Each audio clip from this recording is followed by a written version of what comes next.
Welcome to Lesson 2 in the Peace First Digital Mentor Training, Building Blocks for the Mentoring Relationship, Youth Development, and the Peacemaking Journey. All mentoring relationships share a common foundation, a commitment to healthy youth development. The Peace First Challenge aims to build this foundation by equipping young people with goal-setting and problem-solving skills that will usher in a lifetime of productive contributions to their individual communities and to society as a whole. In order for you to make a meaningful impact as a digital mentor, it's important to first discuss basic tenets of youth development and relationship building. In this lesson, we will define what it means to be a mentor, broadly and within the Peace First Challenge. We will explore the 4 categories of development, the 5 C's of positive youth development, building the mentoring relationship, and the stages of group development. Following this lesson, we will continue to explore these concepts in 3 discussion activities. What is a mentor? In purely dictionary terms, a mentor is an experienced and trusted advisor. Mentoring relationships typically pair an adult with an adolescent, but there's no official age minimum or maximum for mentors or mentees. In functional terms, a mentor is a source of guidance and wisdom. Individual mentoring relationships focus on different things: education, careers, conflict related generally to adolescence, achieving one's true purpose, gaining confidence, and standing up for your family and beliefs. We can look to popular culture for instances of mentoring. Mentors appear across history, in literature, and on television and movie screens. Not unlike any number of ideas and institutions, we trace the word mentor all the way back to ancient Greece. In Homer's Odyssey, mentor is an older man living on Odysseus' estate. While the man himself was insignificant, the goddess Athena used him as a vessel for conveying knowledge and wisdom to Odysseus' son Telemachus.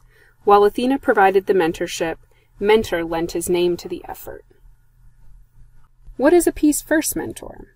Like all mentors, a Peace First mentor is interested in providing guidance to a young person or group of young people. However, in a departure from traditional mentoring, all Peace First mentoring will take place online through the Peace First Challenge website and digital platform.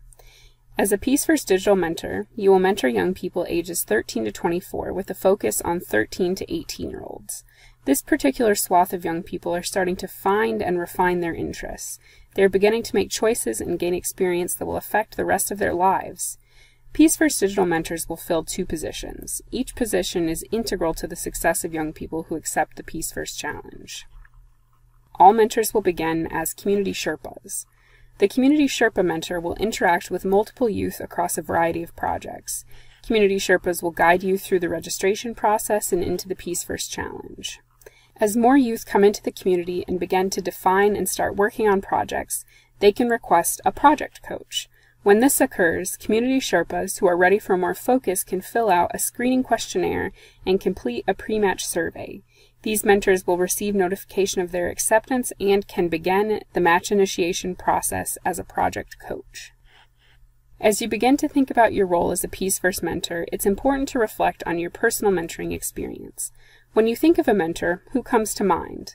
Mentors do not have to be formal program-appointed individuals. Informal mentoring is impactful too.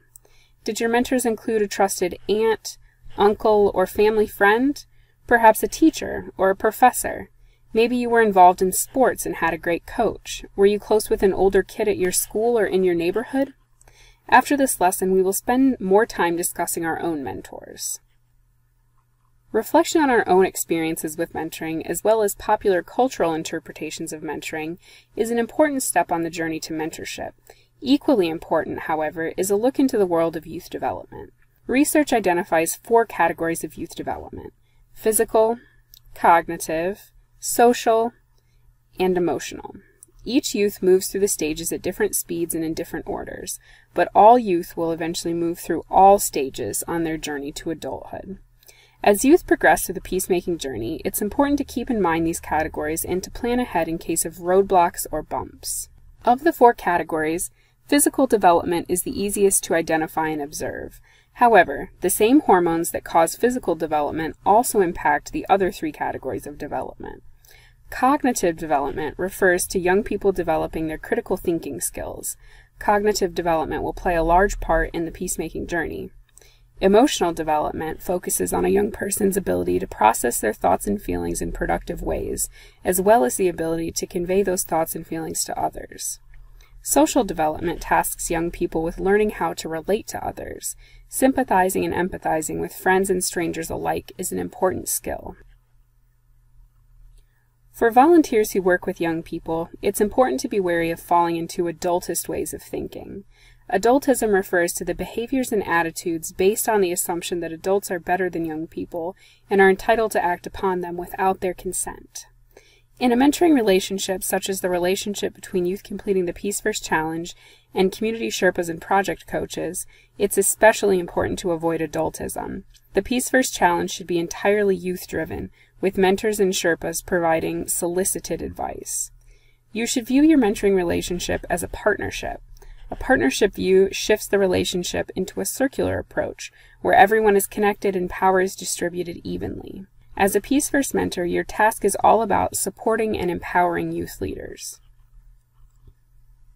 Mentoring relationships are a valuable component in youth development. Strong adult role models help youth navigate the 4 categories of development. They do not captain the ship completely. When youth have a trusted adult that they can turn to for help and advice, they are less likely to make catastrophic mistakes. When mentoring young people, an easy way to both avoid adultism and to provide consistent and useful support through the categories of development is to practice positive youth development. Positive youth development is essentially exactly what the name suggests: a youth development philosophy that focuses on positive skills and abilities instead of negative habits.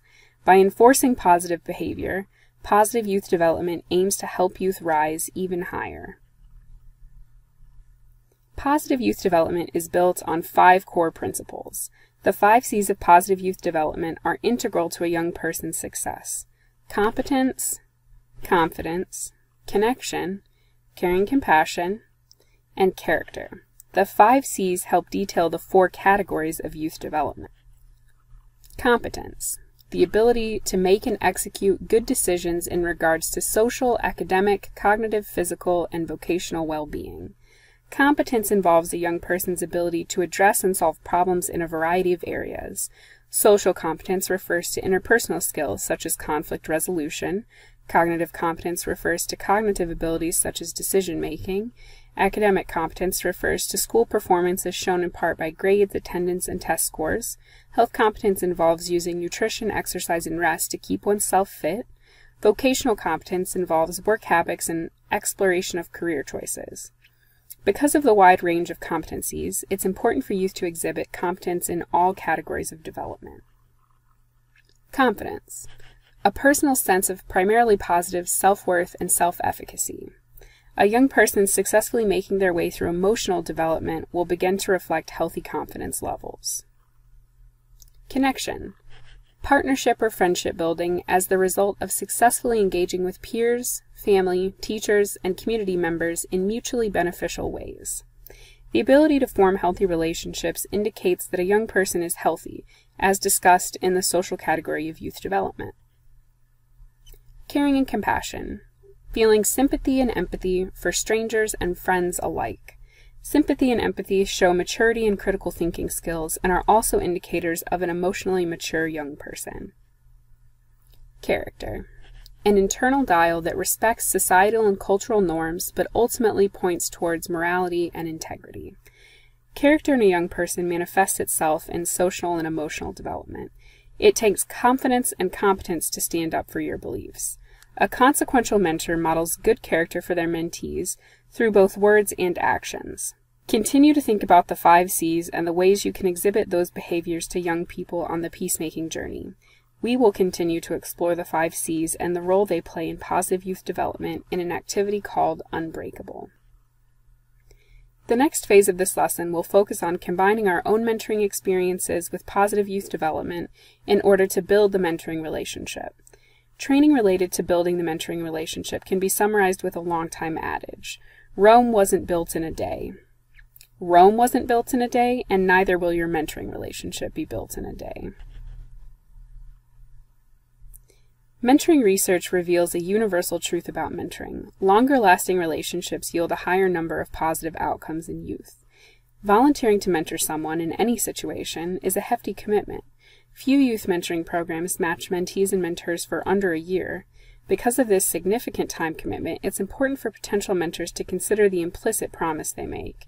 Not only is it important to consider the time commitment, it's also important for potential mentors to consider the role they are willing to take on, and alternatively, the role they are unwilling to take on in their match.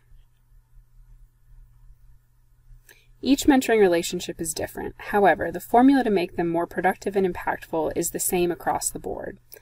A mentor's attitude is alternately the most helpful tool or the deadliest weapon in a mentoring relationship. Good mentors show patience with their mentees, they persist through difficult times, and they communicate openly and honestly. The most important way a mentor can make use of their patience, persistence, and good communication skills is to help their mentees set and reach their own goals. This action is particularly important in the Peace-First mentoring relationship. Community Sherpas and project coaches exist to provide assistance, not to complete projects. A large part of successful mentoring is consistency. In order for trust to develop, young people must be able to count on their mentors to be around when they say they'll be around. In the Peace-First community, mentors are asked to commit to log on to the website 4 times a week for at least a half hour per session. Additionally, we ask that you respond to all direct inquiries from mentees within 48 hours. One mistake will not ruin a mentoring relationship. Mistakes give young people the chance to see an adult model good problem-solving skills and can be used as teachable moments. Disagreements can be constructive as well. However, even in dissent, it's important to keep in mind patience, persistence, and good communication. Mentees will be resilient as long as they understand that their mentors have the mentees' best interests at heart. Understanding how relationships function in general, as well as understanding the unique circumstances of a mentoring relationship, equips both mentors and mentees to build their match on solid ground. The do's and don'ts of mentoring are straightforward. Every entry on the list is taken straight from the categories of development, the 5 C's, and general positive youth development. The don'ts of mentoring relate back to our discussion of adultism. If you treat your mentees with the respect you would afford a peer, it's easy to avoid any of the listed problem areas. Another useful thought exercise to help you walk on the right side of the mentoring do's and don'ts is to put yourself in the shoes of your mentee. Think back to when you were their age. How did you feel when adults talked down to you, lectured you, or jumped to conclusions about your actions and motives? Following this lesson, we will complete an activity to help us see the world from our mentees' eyes.